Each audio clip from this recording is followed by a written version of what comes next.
commencer par un peu vous parler des TIC, ou NTIC, Nouvelles Technologies de l'Information et de la Communication, mais dans la vie privée, vous verrez un peu pourquoi je commence par ce type d'outils. Ces TIC ont considérablement évolué ces dernières années au point de bouleverser notre vie quotidienne. On les trouve sous de nombreuses formes, sous des formes d'outils avec smartphone, iPhone, tablette, ordinateur, sous des formes de logiciels ou d'applications, les fameux systèmes de géolocalisation, les mails Internet, et également sous forme de services, les e-applications, les e-banques, etc., mais également les réseaux sociaux. Ce sont des nouvelles technologies qui sont totalement maintenant intégrées, et tellement intégrées au quotidien qu'elles sont banalisées. Alors quand on dit banalisé, ça veut dire quoi? Ou totalement intégré, ça recouvre combien d'utilisateurs? Alors par exemple, si on prend juste le téléphone mobile, qui n'est d'ailleurs plus actuellement un réel téléphone, il est téléphone mais appareil photo, support de chat, etc. Le taux de pénétration de ce téléphone mobile en 2012 en France était de 99,7%. Alors 99,7%, c'est énorme. Est-ce que tout le monde a un téléphone portable dans cette salle? C'est possible. Peut-être que certains en ont 2, voire 3. Toujours est-il que ces 5 dernières années, ce taux de pénétration a augmenté chaque année de 5%. Ça veut dire, et ça se traduit comment concrètement? Ça veut dire que il y a très très très longtemps, quand nous étions tous plutôt un peu plus jeunes, les utilisateurs de ces technologies étaient soit des jeunes, soit ce qu'on appelle des technomordus. Aujourd'hui, les utilisateurs de ces technologies, c'est vous, moi et même nos grands-parents. Donc c'est vraiment une population très très hétérogène. La même chose pour les réseaux sociaux. Facebook, au début que des jeunes et des ados. Aujourd'hui, moyenne d'âge des utilisateurs, 41 ans. C'est encore des jeunes, mais peut-être un peu moins qu'au début. Alors, dans le monde du travail, ces technologies de l'information et de la communication sont très généralisées et sont utilisées dans tous les secteurs. Et on retrouve la même chose que pour l'éthique de la vie privée, c'est-à-dire qu'au début, on avait des catégories très spécialisées qui utilisaient ces technologies, des informaticiens, des commerciaux nomades, des cadres qui étaient plutôt jeunes, plutôt formés, très formés, alors qu'aujourd'hui, on le retrouve un peu partout, une population très hétérogène, sans distinction d'âge, sans distinction de formation. Cette TIC professionnelle, elle présente beaucoup de fonctionnalités, la communication, la gestion de données, mais également la modélisation de savoir-faire, de tâches, etc. Et comme n'importe quel outil ou méthode de travail, ces technologies vont transformer le travail, et comme toute transformation, avoir des effets, des conséquences sur les conditions de travail et sur les risques professionnels.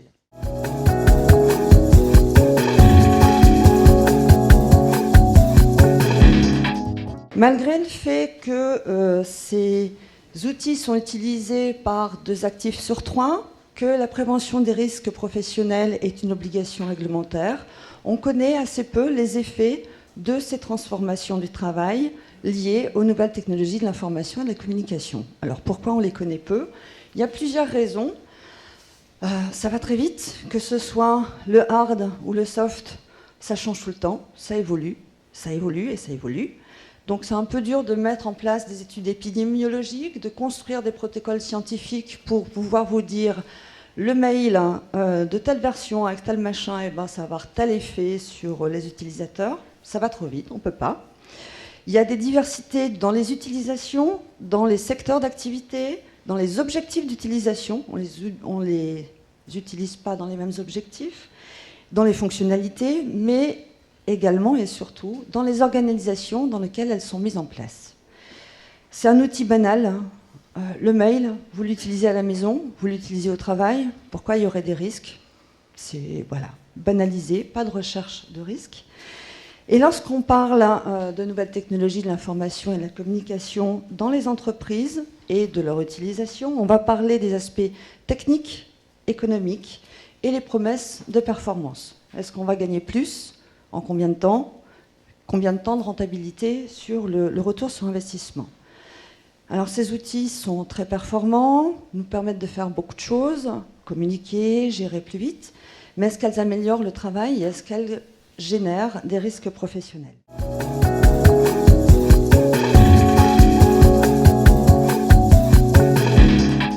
Alors, il y a un tout récent rapport de la DGT et du Centre d'analyse stratégique qui a été publié en 2012, qui s'intitule « L'impact d'éthique sur les conditions de travail », qui dit qu'il y a beaucoup de points positifs avec ces nouvelles technologies, mais il y a 5 principaux risques liés à ces technos et qui concernent les conditions de travail. Alors, le premier risque, augmentation du rythme de travail et de l'intensité au travail. Deuxième risque, risque de renforcement, de contrôle de l'activité qui pourrait réduire l'autonomie des salariés. Donc, des 2 premiers points qui sont bien en relation avec les risques psychosociaux. Troisième point, risque un peu surprenant, mais très souvent signalé, l'affaiblissement des relations interpersonnelles. Ce sont des outils qui nous permettent de communiquer entre nous plus vite, mieux, mais on note des risques importants d'affaiblissement des relations interpersonnelles et des collectifs de travail. Quatrième, risque de brouillage des frontières spatio-temporelles entre travail et hors travail. Et dernier risque, surcharge informationnelle. Les facteurs qui conditionnent ces risques ne sont pas des facteurs essentiellement technologiques. Il n'y a pas mail égale risque de surcharge, il y a d'autres facteurs qui interagissent. Des facteurs bien sûr organisationnels, des facteurs de management et des facteurs de contexte économique, réglementaire ou autre. Lorsqu'on parle maintenant des débats qu'on rencontre au sein des comités d'établissement et des CHSCT, ces débats se centrent surtout, lors de l'introduction de ces technos, autour d'une inquiétude collective face au risque de réduction des effectifs, plutôt qu'une inquiétude formulée directement en termes de modification ou de conséquences en termes de modification du travail ou de risques professionnels.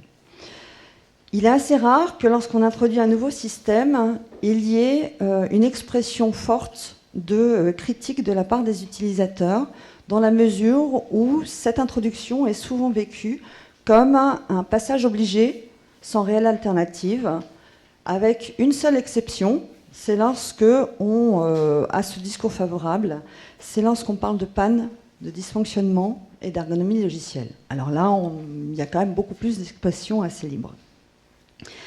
Ce manque de considération pour ces transformations n'a pas seulement des conséquences sociales, transformations, effets sur la santé, etc. Il est aussi à l'origine de nombreux échecs des projets informatiques qui ont des coûts assez lourds au niveau de l'entreprise. Il faut également souligner que les transformations du travail en lien avec ces technologies ont un effet immédiat lorsqu'on les introduit, mais également différé. C'est-à-dire que quand vous mettez en place un système, une technologie, il y a un effet tout de suite, ça marche pas, ça intensifie pas, mais tout ce qui se passe au niveau des collectifs, au niveau de la charge de travail, au niveau de la surcharge de travail, ça peut mettre un peu de temps avant d'apparaître, d'où la nécessité d'évaluer ces transformations et ces effets lors de l'introduction, mais également durant tout le cycle de vie de ces systèmes. Je vous remercie.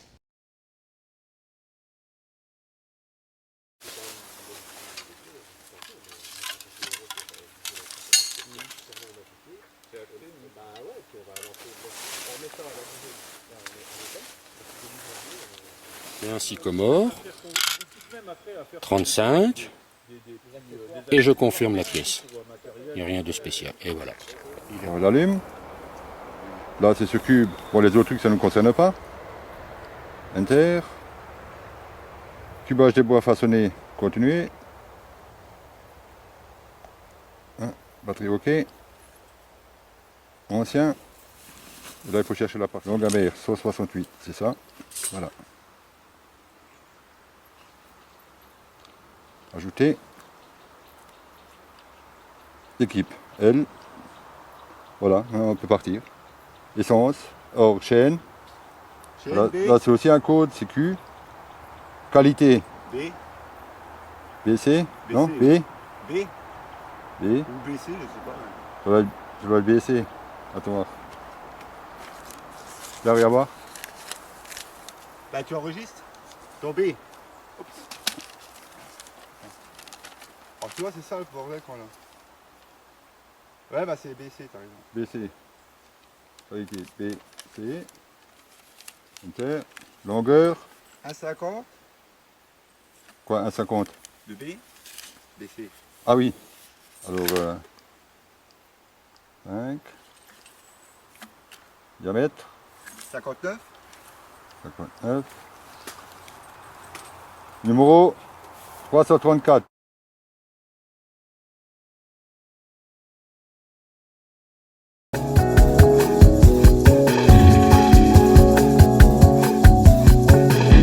L'ONF Lorraine gère environ 570 000 hectares de forêt.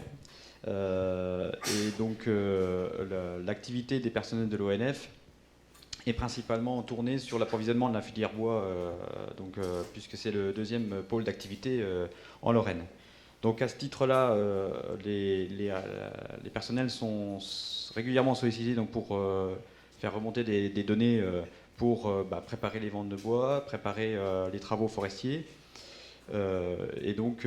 afin d'optimiser les flux d'informations entre les différents services de l'établissement, de gagner du temps de personnel aussi sur les opérations de ressaisie ultérieures que ça nécessitait auparavant. L'ONF a introduit effectivement des outils informatiques mobiles dans ses procédures de fonctionnement, et cela depuis le début des années 2000.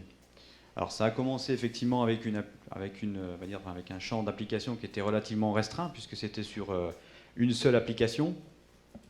Et depuis ces 2-3 dernières années, avec le renouvellement des appareils, on est maintenant avec des applications qui se multiplient et qui offrent des fonctionnalités de plus en plus importantes, aussi bien donc, comme vous avez pu le voir sur la vidéo, aussi bien pour des opérations donc, de cubage, qui sont pour lesquelles les bûcherons sont plus concernés, mais également des applications sur la désignation des arbres préalablement à leur vente, donc c'est plus communément appelé le martelage. On a également des outils de cartographie embarqués, GPS, etc., etc.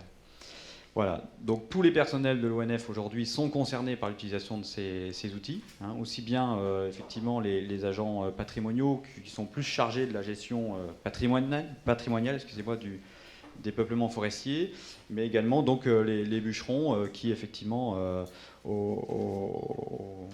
dans le cadre de leur activité professionnelle sont amenés à réceptionner les bois abattus en vue de la facturation au client final ou préalablement à leur mise en vente lors des ventes de bois.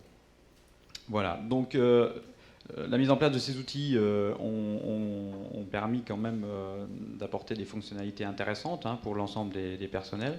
Donc je parlais tout à l'heure de saisie, de la saisie qui avait donc ultérieure, qui était donc disparue, puisque avant la mise en place de ces appareils, les personnels relevaient les informations sur papier. Ça nécessitait pour eux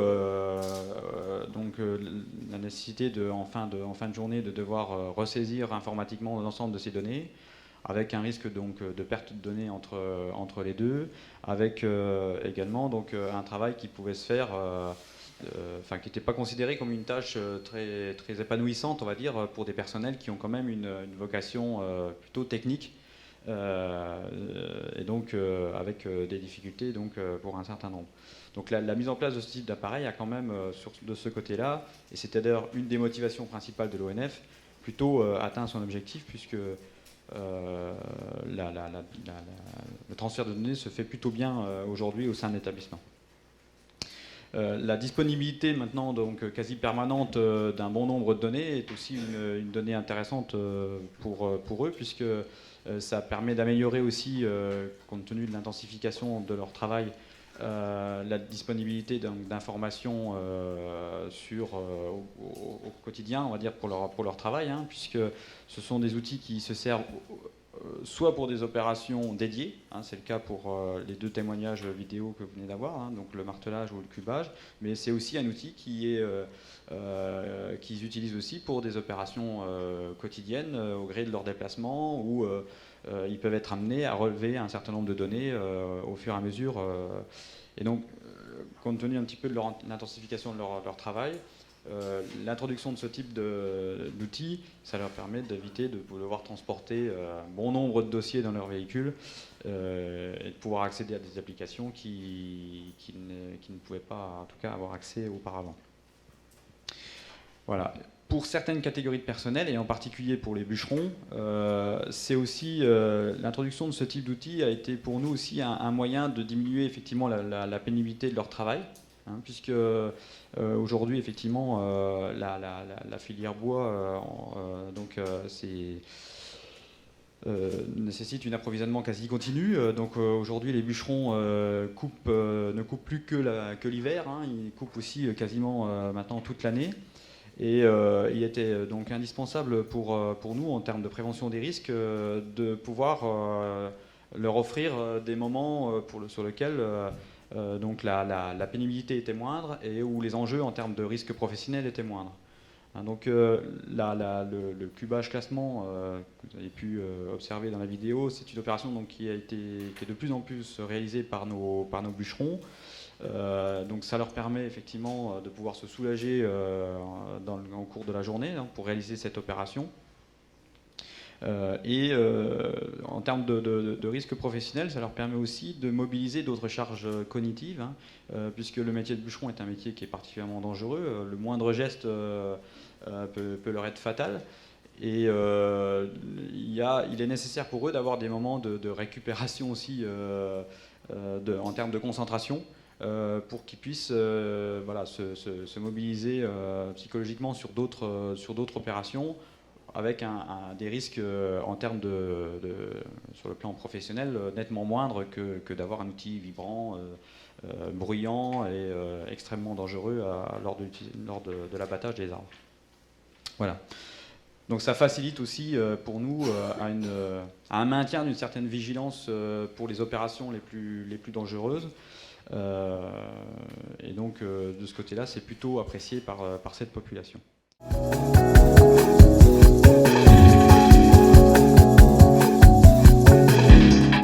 Il y a effectivement un certain nombre d'effets nuisibles qui ont été effectivement pu remarquer, alors soit immédiatement, soit à plus long terme à leur utilisation. Donc le premier, c'est que ces outils, dans tous les cas, amènent une certaine standardisation du travail.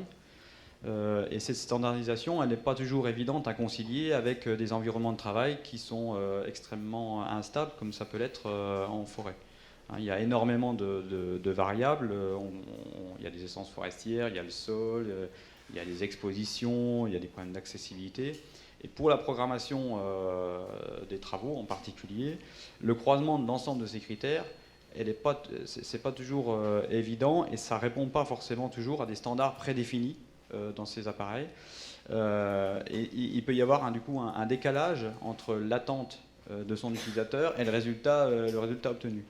Et il s'ensuit un sentiment de perte d'autonomie, de perte de créativité de la part de son utilisateur,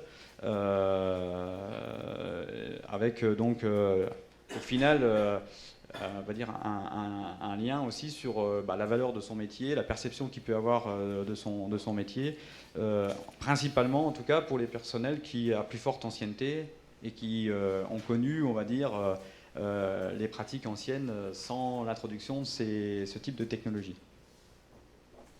Le deuxième point qu'on a relevé, donc c'est une modification aussi de l'organisation du travail au sein des collectifs. C'est principalement donc sur l'activité de martelage, l'opération que vous avez pu voir en premier sur la vidéo. Donc, on s'est aperçu après coup que les collectifs de travail localement s'organisaient avant donc l'introduction de ces appareils pour compenser des handicaps physiques de personnel, en particulier des handicaps naissants. Je m'explique. Donc l'opération de martelage, c'est une opération qui consiste à désigner des arbres avant leur mise en vente. C'est une opération qui est réalisée donc soit avec des aérosols de peinture, soit avec un marteau forestier. Et l'utilisation de ce marteau forestier génère un bon nombre de troubles musculo-squelettiques, hein, pour les personnels. Et préalablement, dès lors qu'il y avait une douleur un peu naissante chez un personnel, puisque cette opération est effectuée en collectif, le collectif de travail s'organisait localement, et sans qu'au niveau de la direction, on ait pu, en mesurer les enjeux, pour basculer la personne qui avait des problèmes de santé naissants sur une fonction qui existait préalablement, qui s'appelait la fonction de pointeur, et qui est en fait la personne qui collectait les données transmises par ses collègues, données qui étaient transmises par la voix. Or, avec l'introduction de ce type de technologie, et on le voit sur la vidéo, l'appareil, l'opération de désignation, elle est couplée dorénavant avec la prise de données, ce qui fait qu'aujourd'hui, tous les personnels doivent à la fois avoir un geste physique et en même temps utiliser l'appareil. Et donc il s'ensuit un certain nombre de difficultés pour gérer les restrictions médicales, gérer les inaptitudes temporaires qui peuvent être prononcées et pour lesquelles on n'avait pas forcément eu l'habitude de devoir le gérer à ce niveau-là.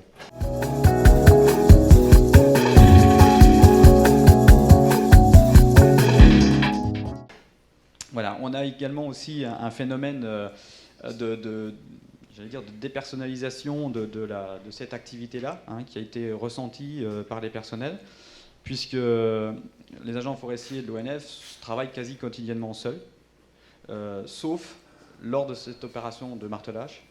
Et c'est vrai que cette opération de martelage, pour eux, ça a une valeur, ça a une signification importante dans le travail collectif, dans la communication qu'ils peuvent avoir entre eux. Et le fait d'introduire un appareil de ce type-là, cette communication verbale qui existait préalablement entre le pointeur et la personne qui avait pu marquer un arbre, elle a donc été supprimée et ça a modifié complètement la vie, entre guillemets, de ces martelages et la perception du coup que peuvent en avoir les personnels et donc le collectif de travail. Il y a également un sentiment de perte de contrôle aussi par les responsables du secteur qui n'est plus en mesure de vérifier que les consignes qui sont appliquées sont bel et bien appliquées par l'ensemble des personnels. La transmission vocale avait cette vocation à pouvoir aussi, pour le responsable du secteur, de vérifier que tout le monde avait appliqué bien les consignes. Là, dorénavant, le responsable du secteur, pour lui, c'est plutôt transparent.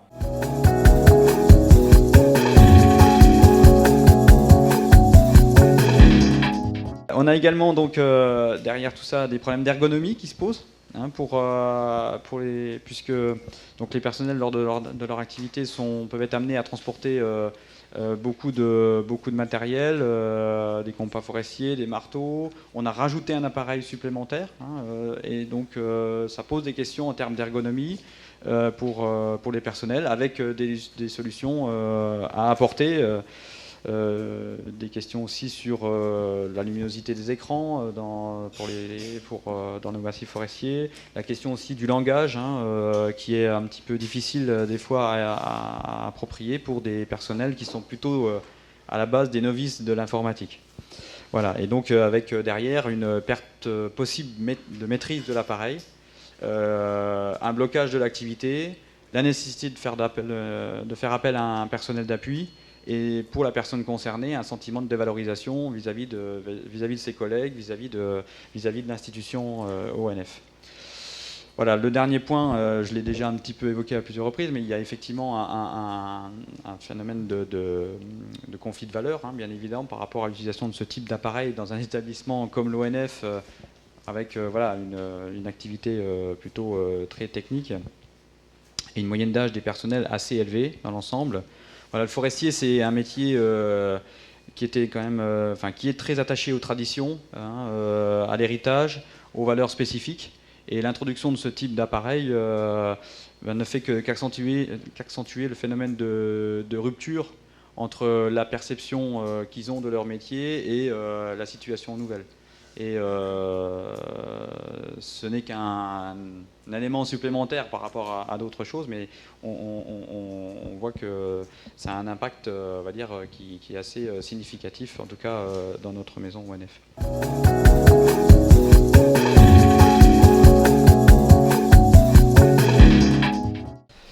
Voilà, donc c'est vrai que, alors au niveau de la prévention, on a plutôt bien aujourd'hui identifié nos causes.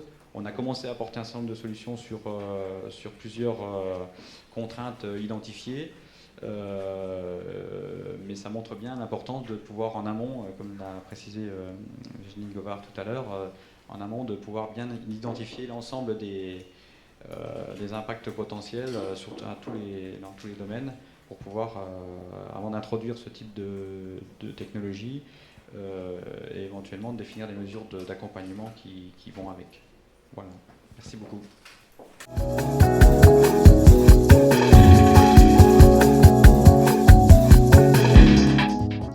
Bon, alors pour l'ONF, de manière très très spécifique, ce qu'on peut voir d'abord, c'est qu'on a un ajout d'un outil qui va devoir être porté en forêt, avec des branches à passer, etc., etc. Donc là, sur le plan ergonomie logicielle ou ergonomie classique, on a quelque chose de plus à prendre et qui ne va pas avoir une valeur ajoutée pour le travail lui-même du salarié.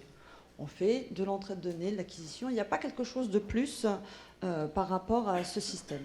Maintenant, pour les bûcherons, comme l'a précisé David, c'est un système qui est globalement accepté, plutôt bien accepté. On a vu également sur le sigle, sur le film, qu'il y avait un certain nombre de sigles qui demandaient à être mémorisés. Alors bon, s'il n'est pas mémorisé, on a des papiers, etc.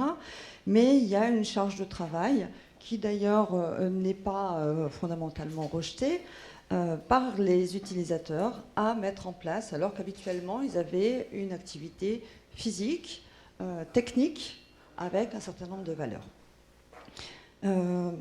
Les bûcherons ont plutôt un âge moyen un peu âgé, pourtant ils sont contents. Alors je précise ça parce que, enfin, globalement contents, je précise ça parce que généralement on dit les nouvelles technologies, les jeunes aiment bien, les vieux nettement moins. Là, on a bien des populations différentes qui apprécient plus ou moins les systèmes. Le martelage, c'est nettement moins apprécié parce qu'il y a des problèmes de conflit de valeurs. Le bûcheron, plutôt âgé, plutôt content, ça veut dire qu'une perception négative d'une nouvelle technologie est davantage liée à la valeur et à la valeur ajoutée qu'on y met, à son utilité, plutôt qu'à l'âge des utilisateurs. C'est également lié à la formation ou l'accompagnement qu'on a pu avoir face à cet outil. Là, pour les bûcherons, pas de souci. Pour le martelage, conflit de valeurs, un peu de rejet. Donc, ce que je dirais également de manière assez générale, c'est qu'on a une transformation du travail de celui qui utilise la nouvelle technologie, mais également de ses partenaires, où on ne va pas plus dire oralement un certain nombre d'informations qui ne vont plus être partagées et qui peuvent également transformer leur propre travail. Donc une nouvelle technologie transforme le travail de son utilisateur, mais également, de manière indirecte, ne jamais oublier que ça transforme également le travail des gens qui travaillent avec ces utilisateurs. Que vous dire encore ? Très très classique, un empilement progressif des nouvelles technologies, une application à la base. Actuellement, vous en êtes à combien des nouvelles technologies ? On est à 3, bientôt 4. 3, bientôt 4, qui, si je me souviens bien, ne communiquent pas entre elles. Donc c'est pas parce que vous entrez la taille et le repérage d'un arbre qu'une autre fonction va pouvoir utiliser cette donnée et la réutiliser. Il n'y a pas simplification ou suppression de tâches. Il y a empilement avec des saisies successives. Donc pas forcément toujours des gains, alors l'objectif de base était bien d'intensifier et de gagner de la productivité.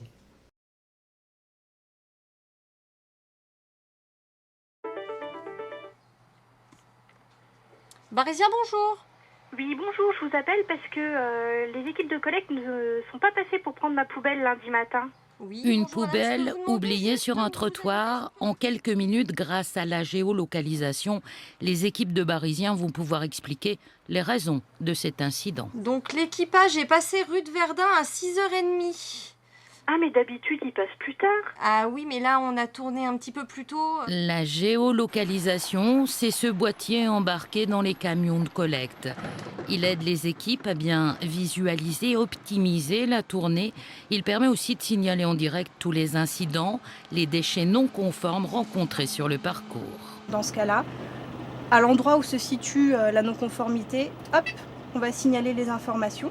On met le numéro de l'habitation concernée et on envoie l'anomalie. Donc cette anomalie, elle est envoyée directement sur la plateforme Novacom et les bureaux réceptionnent ces informations en fin de tournée.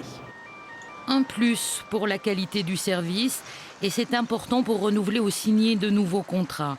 Mais la géolocalisation, c'est aussi un plus pour les équipes sur le terrain. Et on l'affirme ici, tous ont compris que le dispositif est là pour les aider, pas pour les espionner. C'est un plus, ça nous aide beaucoup. S'il y a des tournées qu'on ne connaît pas, ça nous aide beaucoup à...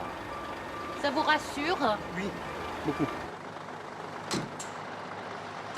Quand on a installé le matériel, on a eu toute une démarche de communication auprès du personnel et des instances représentatives.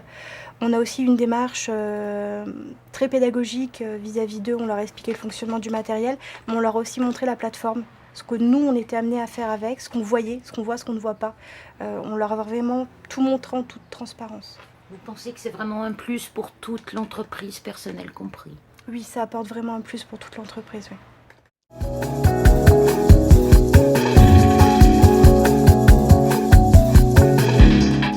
À l'ONF, l'outil de géolocalisation chez Barisien ne vient pas régler les problèmes qui ont été évoqués tout à l'heure par David Rivin, de saisie en forêt d'informations, puisque en fait aujourd'hui la géolocalisation et le boîtier dont parlait Mélanie, qui est la jeune femme que vous avez vue en dernier, vient répondre en fait à des questions qu'on ne se posait pas et à des problèmes qui n'existaient pas. Et apporter des informations dont on pouvait avoir besoin, mais jusqu'à présent, globalement, on s'en passait. C'est-à-dire que cet outil est venu apporter en fait une réponse à des attentes nouvelles des clients qui étaient plus soucieux de savoir comment le service de collecte de déchets ménagers se faisait, comment il se passait réellement, d'apporter le client, je pense à la collectivité locale particulièrement, puisque l'usager lambda, 50% des usagers ne voient pas le camion passer et se fichent éperdument de savoir comment ça se passe, le plus important étant que sa poubelle soit vidée. Le GPS apporte des réponses également à des évolutions sur la loi et sur la réglementation. Plus largement, il est couplé aujourd'hui avec d'autres technologies. Vous en parliez dans le cadre de la pesée embarquée, de la collecte des déchets au volume ou au poids imposée par le Grenelle depuis 2009. Il est connecté avec des systèmes de lecture à l'arrière du camion qui permettent d'identifier le bac via un numéro. On ne sait pas que c'est le bac de Madame Durand, mais en tout cas on voit le numéro. Et puis éventuellement de le peser, en tout cas d'enregistrer la collecte de ce bac. Le boîtier de géolocalisation a aussi permis d'apporter des réponses à des attentes nouvelles de l'entreprise, puisque nous étions quand même à l'origine de cette innovation.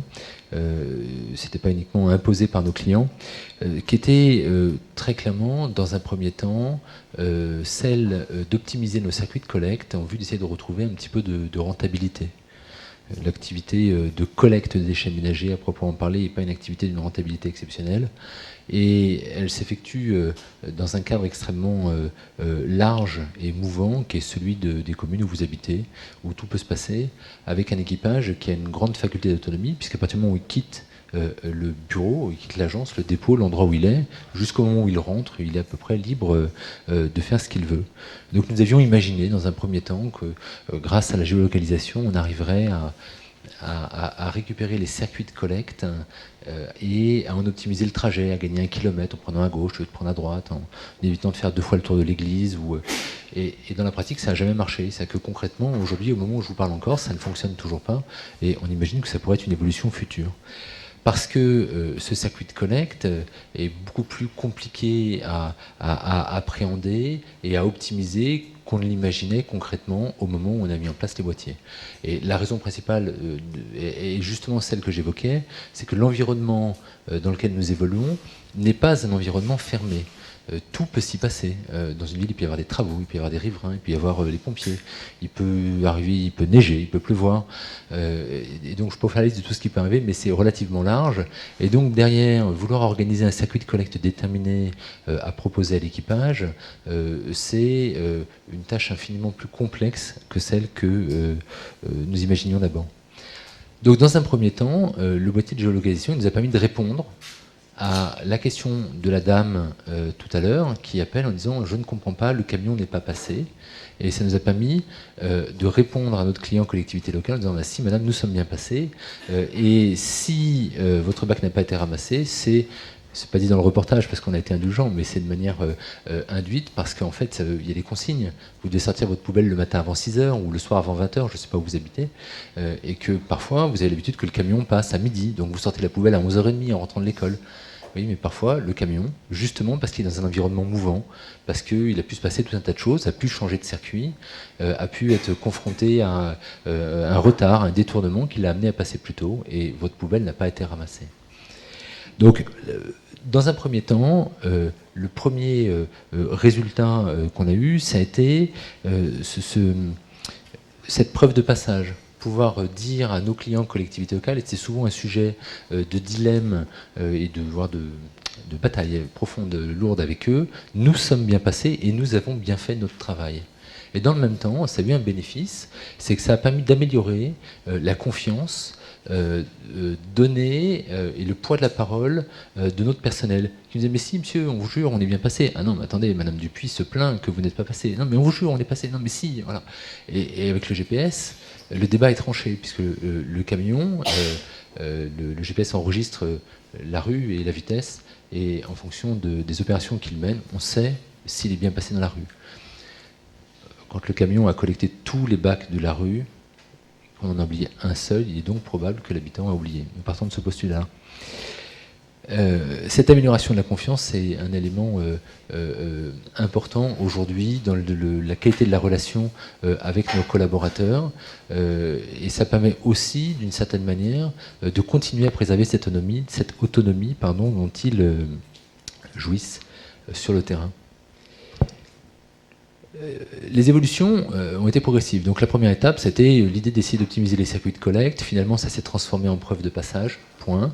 Dans un second temps, on a essayé d'utiliser le boîtier pour s'en servir comme kit main libre. La qualité de la communication était très moyenne. Et puis rapidement, pour des raisons de sécurité, on a demandé au personnel de ne pas répondre au téléphone. Donc on a aussi abandonné cette fonctionnalité-là. Et on en a mis en place une autre derrière, qui était la signalisation des incidents et des anomalies. Et on a en fait réorienté encore le boîtier vers le service à l'usager ou à la collectivité locale.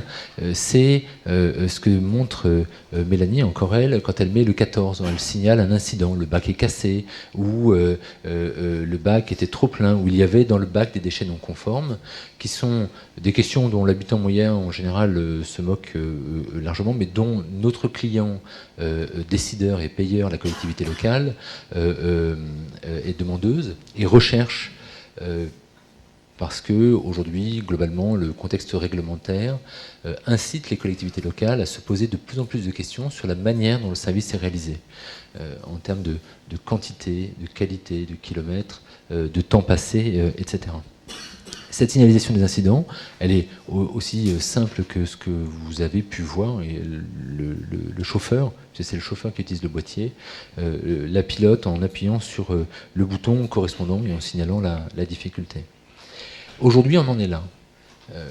On envisage dans les prochaines... On fait plus qu'envisager, on est en train de se préparer dans les prochains mois à pouvoir intégrer dans nos boîtiers des informations liées à la sécurité de la collecte. Alors, les informations liées à la sécurité de la collecte sont relativement larges. Ça peut être aussi bien une information sur des travaux qui pourrait nous être communiqué par une collectivité locale, signaler au chauffeur, attention, dans le secteur dans lequel tu es, il y a des travaux.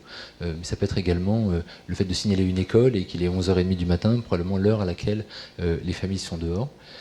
Ça peut être de signaler des virages dangereux et aussi de donner au Reaper, qui est à l'arrière, des indications pour savoir s'il peut collecter uniquement d'un côté ou des deux côtés de la rue. Le danger étant, pour les néophytes, que quand vous collectez des deux côtés de la rue, si vous êtes dans une rue à fort passage, vous pouvez vous faire taper par une voiture. Et l'accident le plus fréquent aujourd'hui dans notre métier, c'est celui-là. Hein. C'est le riverain qui double pressé de rentrer ou de partir et qui ne fait pas attention au personnel et qui le renverse.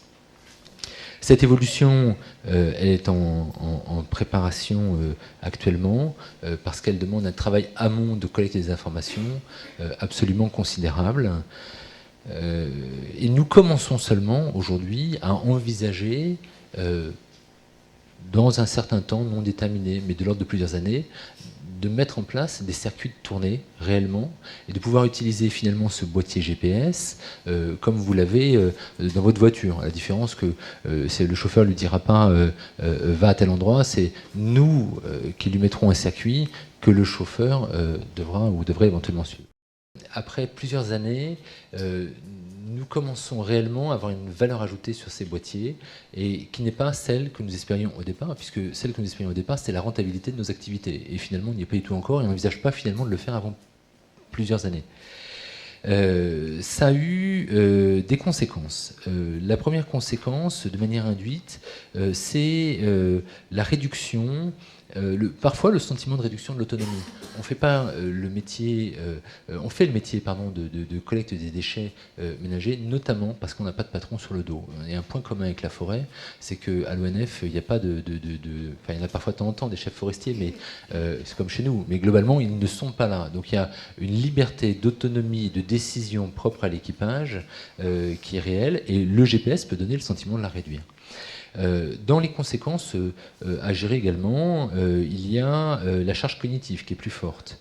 Et puis, il y a ce que signalait Madame Govard il y a quelques minutes, c'est la transformation de l'environnement, puisque traditionnellement, dans nos bureaux, les chefs d'équipe étaient d'anciens rippers qui étaient devenus des chauffeurs, qui étaient devenus d'anciens chauffeurs et qui étaient devenus chefs d'équipe. Or, pour beaucoup, l'utilisation, pour beaucoup encore, pas tout le monde, mais un certain nombre, l'utilisation aujourd'hui de cette technologie va requérir un niveau de formation initiale beaucoup plus important pour arriver à les utiliser correctement. Dans les bénéfices, l'amélioration de la confiance, une certaine valorisation de notre métier. On est dans les poubelles. Et aujourd'hui, on a des outils technologiques largement aussi performants que ceux qu'il peut y avoir dans des tas d'entreprises beaucoup plus à la pointe que les nôtres dans l'esprit. Et puis, cette mise en sécurité. Les prochaines évolutions permettront de réduire la charge de travail, puisque l'un des impacts de la tarification incitative, donc le paiement des poubelles au poids ou au volume, a comme conséquence que la quantité produite diminue, et que donc par conséquent le nombre de bacs à collecter est moins important. Et donc la charge de travail diminue pour le personnel. Encore un mot sur les facteurs clés. On a pris notre temps. On a pris notre temps, le temps d'expliquer, on a pris le temps de former les gens. On en a une utilisation raisonnable et raisonnée. On ne s'est jamais servi des GPS pour fliquer les gens, pour convoquer les gens sur un entretien disciplinaire. Et ce reportage est très bien. La seule chose que j'aime pas, c'est l'image de la fin. On a l'impression que Mélanie, elle est devant son écran toute la journée à regarder les camions. Non, c'est pour la télévision qu'on fait ça. Dans la journée, Mélanie a plein d'autres choses à faire. Et on se connecte uniquement pour voir où sont les camions quand la question nous en est posée. Le reste du temps, il y a plutôt Excel ou d'autres logiciels qui sont sur l'ordinateur. Le troisième point, c'est cette amélioration progressive dans les facteurs clés. C'est qu'on a démarré sur quelque chose qui n'était pas ce qu'on voulait complètement, et on a rajouté progressivement un certain nombre d'utilisations complémentaires. J'ai fini, presque. Et nous avons réussi à le faire pour l'instant en faisant en sorte que ces informations communiquent entre elles. Donc d'un point de vue technologique, on n'est pas sur l'empilement, on est plutôt sur de la complémentarité. Et le quatrième point, c'est parfois savoir s'arrêter. Alors savoir s'arrêter, faire une pause pour se donner le temps de maîtriser, d'acquérir un niveau de maîtrise suffisant sur la technologie, mais aussi parfois prendre du recul et se dire attends, là ça marche pas du tout comme on envisageait, donc hop, on arrête et on recommence, on réfléchit et on prend le temps de recommencer pour se donner le temps au palier suivant de réussir.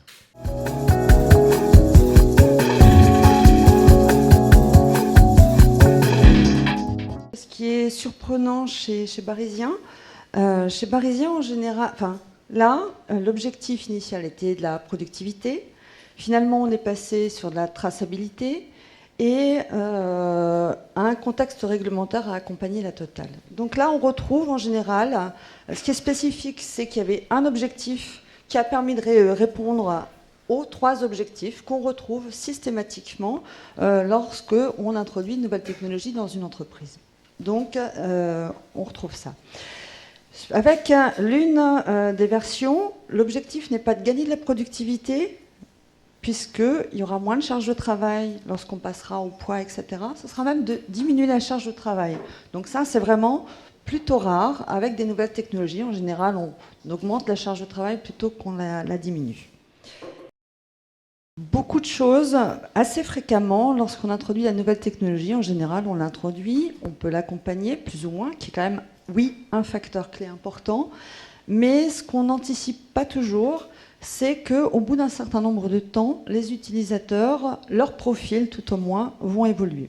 Les régulateurs, exploitants, je ne sais pas comment vous les appelez chez vous, qui sont dans le bureau, autant lorsqu'on n'avait pas cette nouvelle technologie, il y avait un certain nombre de tâches. Avec l'introduction, ce suivi, il est très probable, tout au moins c'est ce qu'on constate dans un certain nombre d'entreprises sur ces postes-là, que le profil de ces utilisateurs-là évolue. Ce qu'on ne retrouve pas ni chez l'ONF, ni chez Barisien. Là, je peux y aller, personne n'en a parlé. Donc, pour certains logiciels, ce qui est le plus fréquent et ce qui remonte le plus fréquemment à l'INRS, c'est des problèmes de débordement cognitif qui sont avec les mails. Vous en recevez 50, 100, voire plus par jour, avec surtout beaucoup de spam, beaucoup de choses inutiles. Mais il faut quand même les ouvrir, il faut quand même aller voir d'ici qu'il y ait quand même une information importante.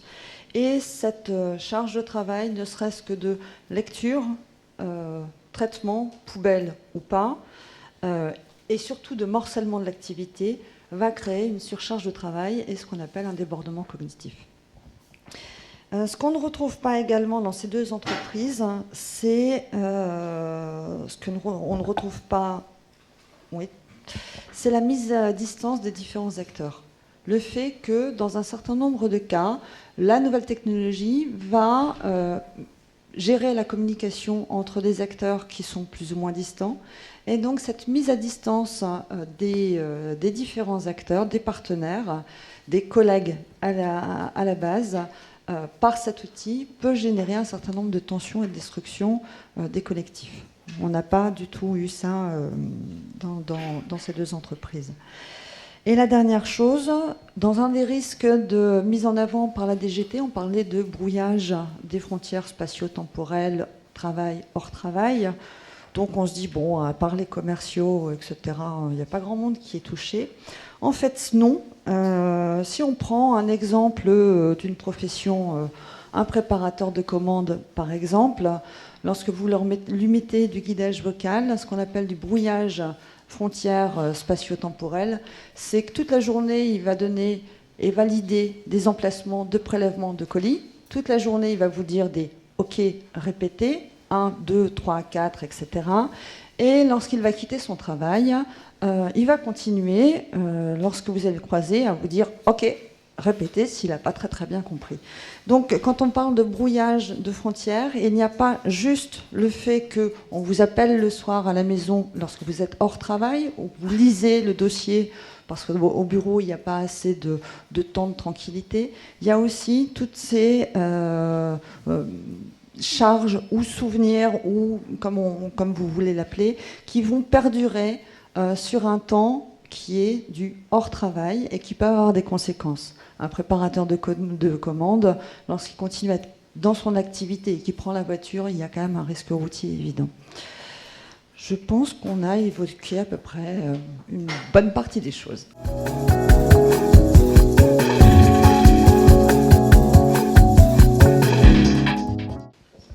Bonjour, donc je suis Monsieur Derouet, je suis chef dirigeant d'une entreprise qui couvre en économie sociale 1 200 000 personnes. Et nous avons conduit, nous, la superposition de 3 systèmes informatiques simultanément avec la mise en place d'un système Windows commun, qui n'était pas commun à 3 salariés. Et on l'a fait avec la conduite du changement. Et en fait, là, dans les propos, je n'ai pas entendu cette politique de conduite du changement. Alors elle a dû être réalisée, parce qu'en fait elle n'est pas forcément formalisée comme ça, et elle s'est appuyée sur 2 piliers, la formation et l'information. 2 mots que je n'ai pas entendus non plus. Donc je suis un peu étonné aujourd'hui, alors je ne mets pas les professionnels en place, là, dans le discours de l'amphi, le mot formation, information n'est pas apparu, et un autre mot qui n'est pas apparu, c'est le mot loi. Parce que tout ça est encadré. Et on a un peu l'impression aujourd'hui qu'on débat sur un sujet qui n'est pas encadré, qui est un peu une jungle où chacun fait ce qu'il veut. En fait, le patron, parce que je suis un patron, on ne fait pas ce qu'on veut en fait. Hein. On est encadré, et même si on n'a pas de partenaires sociaux à proximité, la loi nous fixe quand même des limites. Et je suis un peu étonné de 2 choses. C'est qu'une chose, on ne s'est pas conduit forcément, enfin, dans les propos qu'on a entendus, de façon par anticipation, et j'ai entendu plutôt le mot de prévention. Moi je préfère le mot anticipation.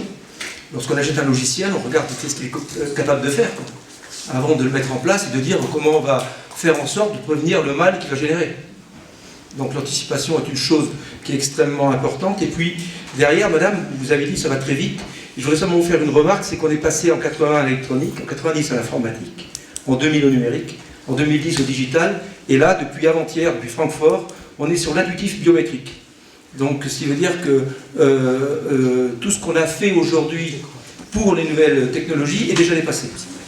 Voilà, c'est vraiment ça, comment dire, qu'il faut prendre en main, et ça ne peut marcher qu'à une seule condition, c'est qu'on accompagne les salariés. Alors, peu importe, et surtout les managers, avant les salariés. Ce n'est pas une question de hiérarchie, c'est une question qu'ils aient la connaissance. Et au mot contrôle, je préfère le mot qualité, parce que le contrôle est toujours synonyme de qualité. S'il est considéré, comme vous l'avez dit, comme un flicage, il est forcément voué à l'échec. Voilà, c'était mon témoignage. Moi, je pense que, j'avais 4 facteurs de succès. Le premier, c'était prendre le temps. Et dans prendre le temps, il y avait expliquer et former.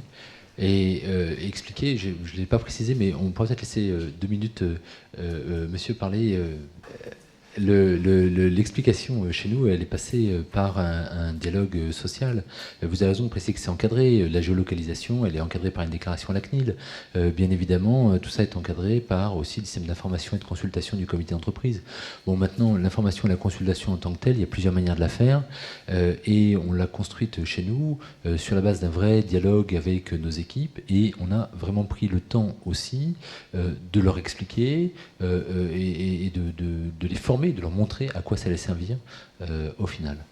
Donc on a essayé justement voilà, de mener ça. Mais vous avez raison de préciser que c'est complètement encadré. Et bien sûr, on ne fait pas toujours tout ce qu'on veut. Même parfois, on voudrait faire des choses et ça ne marche pas. Je voulais faire de la rentabilité, de la productivité et j'ai fait du service aux clients. Monsieur, bon, moi je représente les TPE, les petites entreprises, les moins de 20 traditionnellement. Et je voulais dire aussi que quand j'avais noté aussi qualité, hein, on partage tout ce point de vue, mais aussi la taille des équipes ou la taille des entreprises. En tout cas, l'équipe qui va être confrontée à une nouvelle technologie, il va bien falloir l'aborder aussi en termes de méthode, de moyens, de partage des connaissances, c'est ce que vous avez dit, et de coûts. Voilà. Et ça, c'est quelque chose qui est à prendre en compte à chaque fois dans les entreprises, qu'elles soient du service, du bâtiment ou autre, ou quelle que soit leur taille. On est confronté à ça. Et heureusement pour nous, on a aussi une grande mobilité maintenant, soit des cadres, soit des salariés. Pour ne citer qu'un exemple, les nouveaux entrants dans le monde de l'artisanat, par exemple, nous viennent maintenant pour un tiers de l'industrie et des grandes écoles. Enfin, grandes écoles. Après le bac, allez. Hein, mais on a toutes les variations. Et aujourd'hui, cette mobilité qui existe dans nos structures, qu'elles soient de dimensions diverses et variées, elles sont aussi des apports. Parce qu'il y a des gens qui viennent déjà avec des méthodes, déjà avec des connaissances, et qui sont capables de partager un certain nombre de points de vue. Mais on voit bien que c'est important, cette mobilité des entrepreneurs, des salariés qui nous faisaient si peur dans nos petites entreprises, où la compétence, la qualité ne passe que par celui qui la connaît, parce qu'on le connaît aussi depuis 20 ans, c'est terminé, et on voit que ce sont d'autres apports aujourd'hui. qui nous mèneront à plus d'appropriation des outils technologiques avec de la prévention. Et puis des images aussi sur des petites structures, des images qui vont changer et qui donnent envie à d'autres aussi de venir renouveler les troupes qui vieillissent aussi comme partout. Bon, j'ai bien aimé l'intervention de monsieur, c'est vrai, pour la formation, parce que quand on met ce dispositif de nouvelles technologies dans l'entreprise, forcément, il y a un impact sur les conditions de travail pour la partie productive, les conducteurs. Moi, je parle du domaine de l'activité du transport. Et pour aussi, il ne faut pas oublier le personnel administratif. C'est-à-dire, pour le personnel administratif, c'est aussi installation du nouveau logiciel, qui forcément a un lien avec le personnel productif. Le personnel productif, il a la sensation que son activité change, puisqu'il y a automatiquement, quand on met en place cette nouvelle technologie, forcément, il y a le papier qui paraît, vous savez, des carnets de saisie, hein, du suivi aussi de l'activité du conducteur chaque jour. Ça disparaît. Alors, déjà, le salarié a la sensation d'être suivi, observé. Voilà. Et la formation, comme vous dites, l'information, c'est de rassurer le conducteur, comme quoi c'est un outil qui essaye d'optimiser les relevés pour l'entreprise, et essayer d'améliorer aussi la communication. Si on traite déjà ces deux points, sur l'information, comme vous dites, et la formation du personnel, parce qu'ils sont inquiets, parce que leurs conditions de travail changent, et puis leurs habitudes changent. Bonjour, Guy Cambianica, je suis directeur des sites, d'un certain nombre de sites sur le territoire français. J'ai bien aimé tout à l'heure que la personne qui a parlé pour l'ONF dise que ça permettait dans certains cas de casser le rythme des bûcherons. Et je pense qu'on ne travaille pas assez sur ce sujet-là, c'est-à-dire quel est le gain pour les deux parties. Qu'est-ce que ça apporte aux uns et aux autres?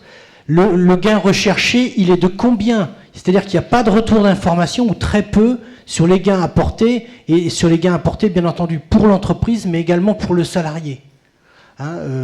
Et puis, enfin, le dernier point, qui est effectivement, pour recentrer un petit peu sur les problèmes de risques psychosociaux, eh bien, c'est cette notion que vous avez évoquée, madame, au départ, qui est cette difficulté avec les nouvelles technologies qui nous accompagnent maintenant de façon très mobile à faire le distinguo entre vie privée et vie professionnelle, et qui amène à des surchauffes ou à des burn-out, je ne sais pas comment on les appelle, parce qu'on ne sait plus faire la différence, et à un moment, il y a même un sentiment de culpabilité, en tout cas c'est ce que je constate chez un certain nombre de salariés, parce qu'ils ont l'impression qu'étant dotés de ces outils, ils sont obligés d'être en permanence sur la brèche. J'avais une remarque, en tout cas une situation qu'on observe aussi de plus en plus dans les entreprises avec les nouvelles pratiques, notamment avec le développement des outils collaboratifs type visioconférence ou bioconférence, et voilà, le développement du travail à distance finalement, avec l'illusion d'un travail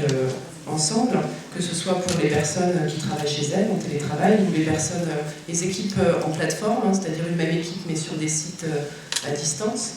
Donc ça pose différentes problématiques, à la fois sur les collectifs de travail, les questions de cohésion, et comment se fait l'entraide au sein d'un collectif quand on travaille pas sur le même site.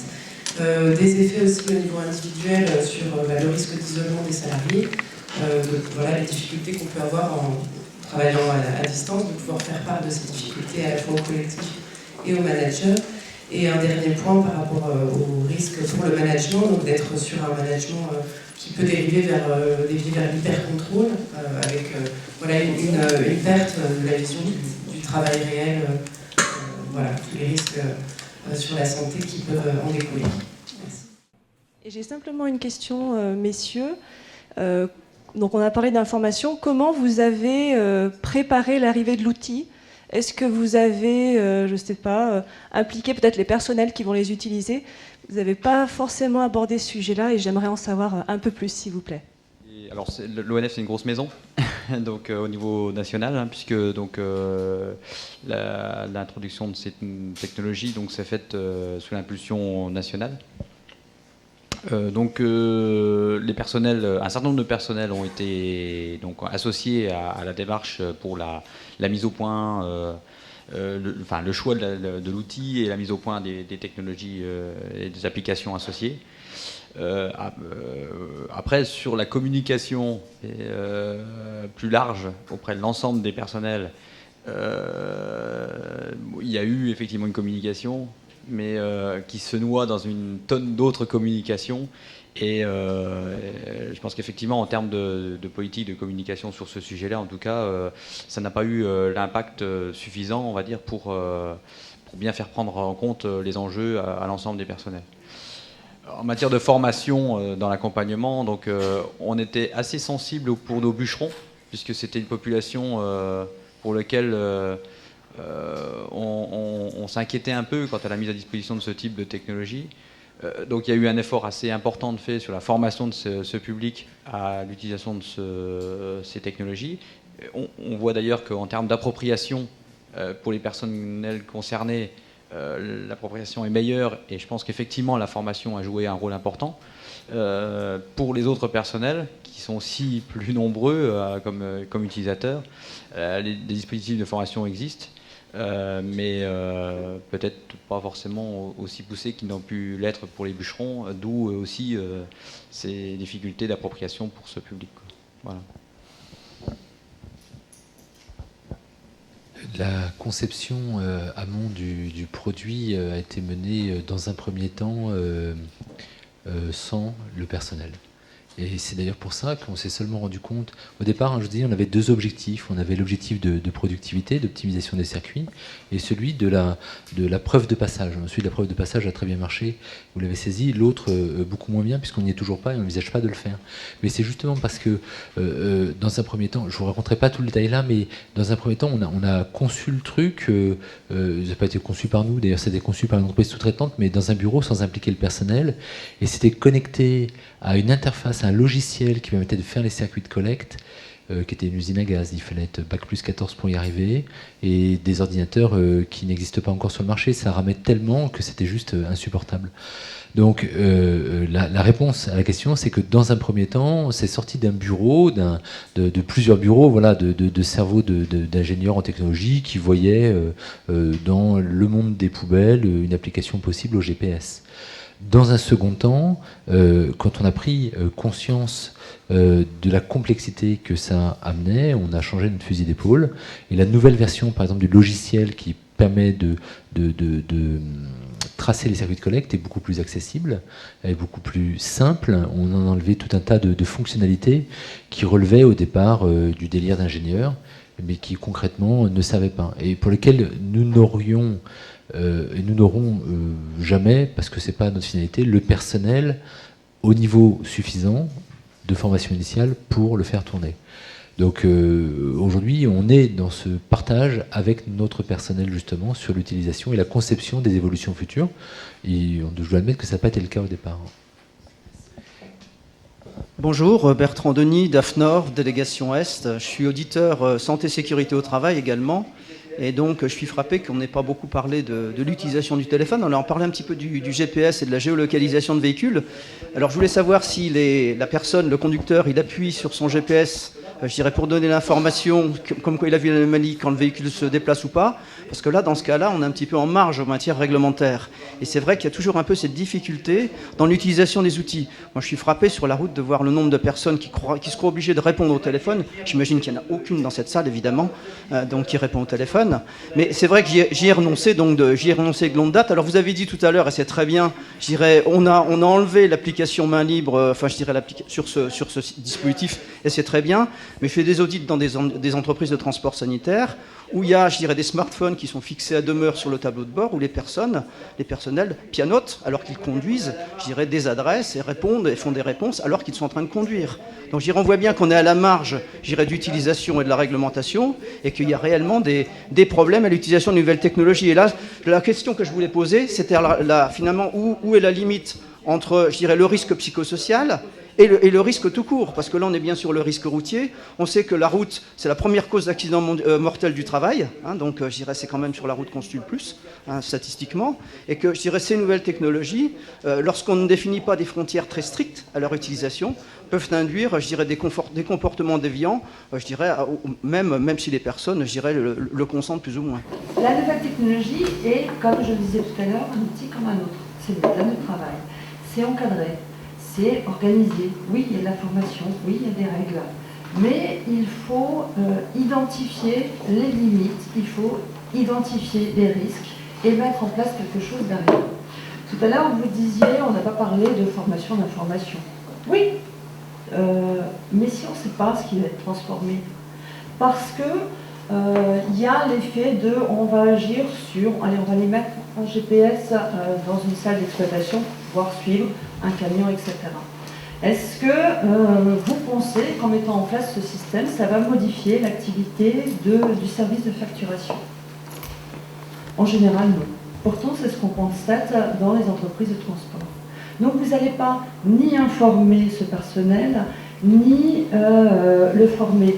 Ce que je veux dire, c'est que informer un utilisateur sur quelque chose de prévu, programmé, anticipé, bien sûr, et on ne va pas le rappeler, ça fait partie des choses de base, comme n'importe quel outil. La nouvelle technologie n'est pas différente d'un autre outil. Maintenant, il y a d'autres choses en plus qui, comme l'information et l'information, ne permettent pas si ça n'est pas été identifié. On revient à ce que disait tout à l'heure Jean-Michel Schwerzer, c'est oui, il faut modifier, trouver des problèmes de prévention et d'adaptation aux besoins d'entreprise, mais il faut les identifier d'abord. Mais il faut l'organiser. Une organisation, une nouvelle technologie va modifier l'organisation, qu'on le veuille ou qu'on ne le veuille pas. D'ailleurs, certaines entreprises utilisent la nouvelle technologie pour transformer l'organisation. Obligatoire. Bien sûr. Mais dans la conduite de projet, ce que vous avez dit sur la facturation, on le prend forcément en compte, parce qu'on n'est pas en silo quand on construit un projet. On est en transverse dans l'entreprise, entre les différentes directions. Oui, mais il y a tellement peu d'entreprises, il y a tellement peu d'entreprises dans lesquelles on voit l'entreprise avoir anticipé le fait qu'il va y avoir également des transformations ailleurs que chez les utilisateurs.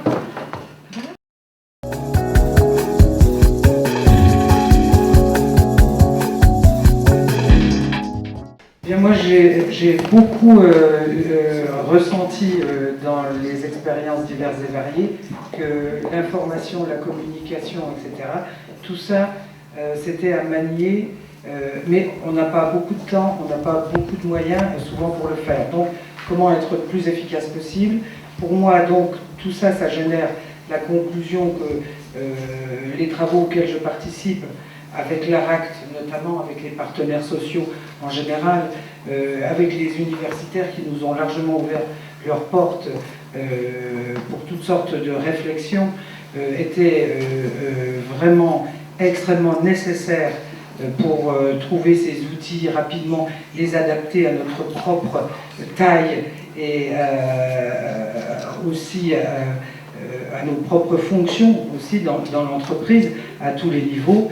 Je crois que c'est ça que je retiens en tout cas comme prioritaire, continuer les partenariats, bien sûr je ne dirais pas les services de santé, à tous ceux qui ont été oubliés mais qui sont là dans ma tête. Et le partenariat parce que sinon nous tout seuls dans l'artisanat, on n'est pas des DRH, pas forcément, il y en a, mais pas forcément. C'est une chose quand même que je voudrais vous dire. Moi je remarque, parce que ça fait 35 ans que dans mon organisation professionnelle, je vois les entreprises, je vais chez eux, je m'arrête sur un chantier, etc.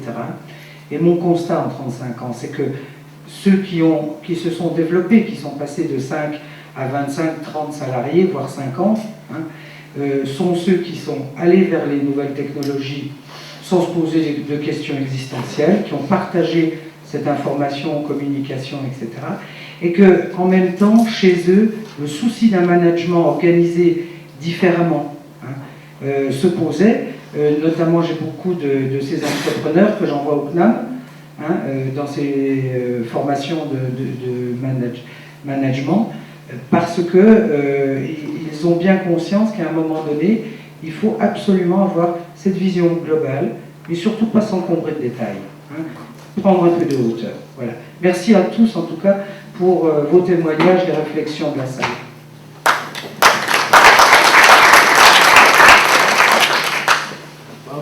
Nous, par rapport à notre organisation, par rapport à notre département, on a eu beaucoup de retours de nos sections syndicales, disposées à peu près dans toute la Moselle. Le retour qu'on a eu, parce que dans les entreprises, le premier expert technique, c'est les CHSCT, pas l'oublier, c'est les premiers qui interviennent quand il y a des nouvelles technologies ou quand ça va impacter les conditions de travail. Et cette instance est très importante aussi dans les entreprises, puisqu'elle implique aussi la CARSAT, la médecine du travail et aussi la directe. C'est-à-dire que ces organismes peuvent apporter encore de l'aide aux salariés, du moins déjà éclairer déjà au moins les membres du CHSCT, et par ce biais d'informations qu'ils ont parlé dans leur instance, apporter des informations aux salariés, à l'ensemble de tout le département. Mais le problème c'est que, je regrette de le dire, c'est que cette administration est souvent absente. Je ne parlerai pas de la médecine du travail parce qu'ils sont très concernés par la santé mentale des salariés. La CARSAT aussi viennent, mais la directe, non. Et c'est ce qu'on regrette. Non pas qu'on les blâme, attention, loin de là, puisqu'il y a eu une certaine réorganisation dans leur administration, mais ce que nous souhaitons, déjà, c'est qu'ils aient un peu plus de moyens pour venir accompagner l'information. L'information, parce que quand ces personnes sont là, nous avons l'impression de faire un vrai échange avec l'employeur. Voilà. Et tant que, j'espère, dans le temps futur, que nous y travaillons déjà pour que ces personnes et puis que toute l'administration participe. Par exemple, quand il y a des outils ou des autres sujets importants viennent et puis participent au débat afin de rassurer au maximum déjà l'employeur et aussi les salariés. Voilà. C'est notre démarche en ce moment. Et je vous remercie.